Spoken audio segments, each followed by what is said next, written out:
Welcome back to my channel. Please like and subscribe. Neha Kakkar एक ऐसा चेहरा है जिन्हें किसी पहचान की ज़रूरत नहीं है। दुनिया भर में नेहा कक्कर की फ़ैन फॉलोइंग करोड़ों में है। उनकी आवाज़ और उनकी अदा के दीवाने हर उम्र के लोग और हर कोई हैं। आइए फिर से याद करते हैं नेहा कक्कर के बारे में। नेहा कक्कर का जन्म 6 जून 1988 को उत्तराखंड के ऋषिकेश में हुआ था। उनके पिता का नाम ऋषिकेश कक्कर और माता का नाम नीति कक्कर है। नेहा कक्कर ने अपनी स्कूली पढ़ाई दिल्ली के न्यू होली पब्लिक स्कूल से की है।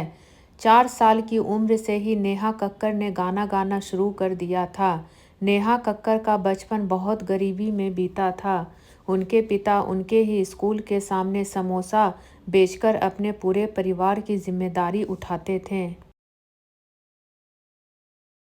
नेहा कक्कर अपनी बड़ी बहन और अपने भाई के साथ देवी जागरण और माता की चौकी में रात रात भर भजन गाया करती थी। 4 साल की उम्र से लेकर 16 साल की उम्र तक उन्होंने भजन संध्या और भगवती जागरण में माँ के गीत गाकर जिससे उन्हें कुछ पैसे मिलते थे, उसी से उन लोगों का परिवार चलता था। नेहा कक्कर को स्कूल में पढ़ाई के दौरान ही इंडियन आइडल में हिस्सा लेने का मौका मिला। नेहा इंडियन आइडल के फाइनल तक पहुंची थी, लेकिन वे इंडियन आइडल का खिताब नहीं जीत पाई। नेहा कक्कर को अचानक ही कामयाबी नहीं मिली, बल्कि नेहा ने ढेरों मुश्किल हालातों का सामना किया। नेहा कक्कर ने दिल्ली में लंबा संघर्ष किया और उसके बाद वे मुंबई चली गई। मुंबई में भी काफ़ी समय तक उन्हें संघर्ष करना पड़ा।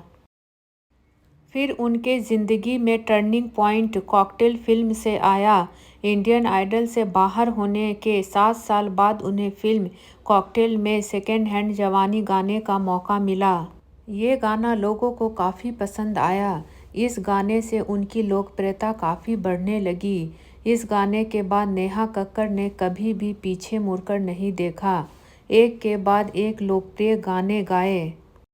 नेहा कक्कर उसी इंडियन आइडल शो की जज भी बनी, जिस शो से उन्हें निकाल दिया गया था। नेहा कक्कर ने अपना खुद का album Neha the rock star शुरू किया। उन्होंने हिंदी भाषा के अलावा और भी कई भाषाओं में गाना गाया।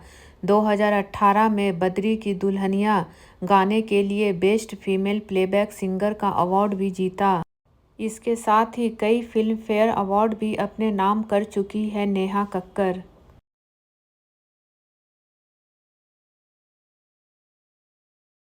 नेहा कक्कर का पहला प्यार हिमांशु कोहली थे। दोनों की मुलाकात यारियां के सेट पर सनी सनी गाने की शूटिंग के दौरान हुई थी। दोनों बहुत अच्छे दोस्त बने और अक्सर साथ में देखे जाते थे। 5 साल तक एक दूसरे को जानने के बाद आखिरकार दोनों ने reality TV show Indian Idol पर अपने रिश्ते को सार्वजनिक कर दिया। नेहा कक्कर ने सभी के सामने यहाँ तक कहा कि अगर भविष्य में मैं जब भी शादी के बारे में सोचूंगी तो मेरे दिमाग में सिर्फ और सिर्फ हिमांशु कोहली ही होंगे। और हिमांशु कोहली ने जवाब देते हुए कहा कि मैं आपके ऐसा कहने का इंतज़ार कर रहा था।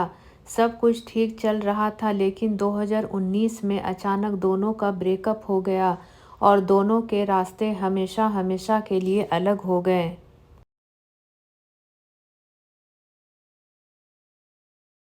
नेहा कक्कर और रोहन प्रीत की पहली मुलाकात नेहू द ब्याह के सेट पर चंडीगढ़ में हुई। हिमांशु कोहली से प्यार में दगा खाने के बाद नेहा कक्कर का इश्क से विश्वास उठ गया था, लेकिन जब रोहन प्रीत ने नेहा कक्कर को प्रपोज किया तो उन्होंने यह कहते हुए इस रिश्ते को ठुकरा दिया कि हमारी उम्र अब शादी करने की है। अगर तुम मुझसे शादी करना चाहते हो तभी मैं इस रिश्ते को स्वीकार करूंगी। कुछ दिनों के बाद ही रोहन प्रीत भी इस शादी के लिए तैयार हो गए। नेहा कक्कर और रोहन प्रीत सिंह 24 अक्टूबर 2020 को शादी के बंधन में बंध कर हमेशा हमेशा के लिए एक हो गए।